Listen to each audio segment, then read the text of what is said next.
Hello, hello, this is Kara, and I thought I would show you a quick version of the two projects that I recorded, but then didn't get edited and uploaded before the due date of the Dollar Tree challenge. So here I am taking the Dollar Tree scrap bag and I cut up the pieces and I'm making a masterboard just using the different colors. I pulled out the ones that I thought would look sort of Southwest and sunset-ish or cactus-ish. And I'm using one of the papers that I watercolored and I'm gluing all the pieces on.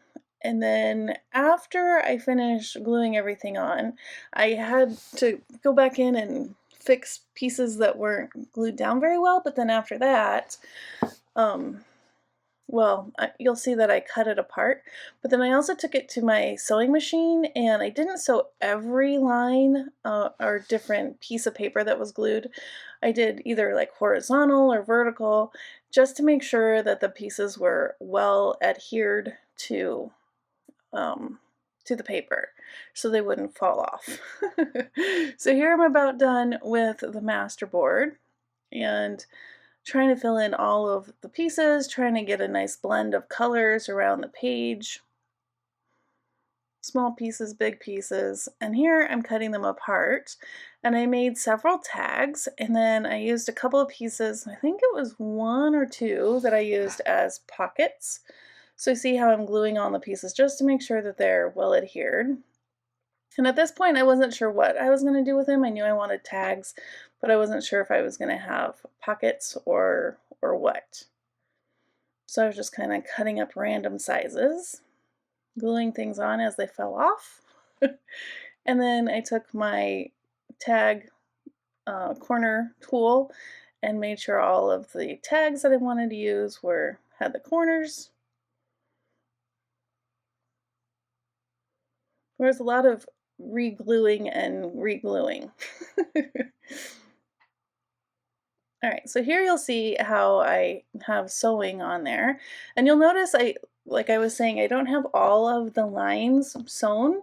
So this one I have the vertical lines and I left the horizontal lines. I thought it'd be kind of cool just with one direction to have sewing. I don't know if that makes sense. And then I'm using the Dollar Tree rub-ons, the feathers, and these are kind of finicky. They look really good when they work, but they can be really frustrating. This one didn't adhere all that well. Maybe it's the texture of the paper, I'm not really sure. But when they worked, they looked awesome. So I'm just adding some of the feathers, and I think it adds a nice little shine without being too overpowering. And here I'm using the floral wire and those polymer beads that I got from Dollar Tree, and I'm just wrapping them with the wire to make little dangles. What I did later that I don't show you is I doubled up the wire, and that made a much stronger dangle. I don't know if that makes sense either.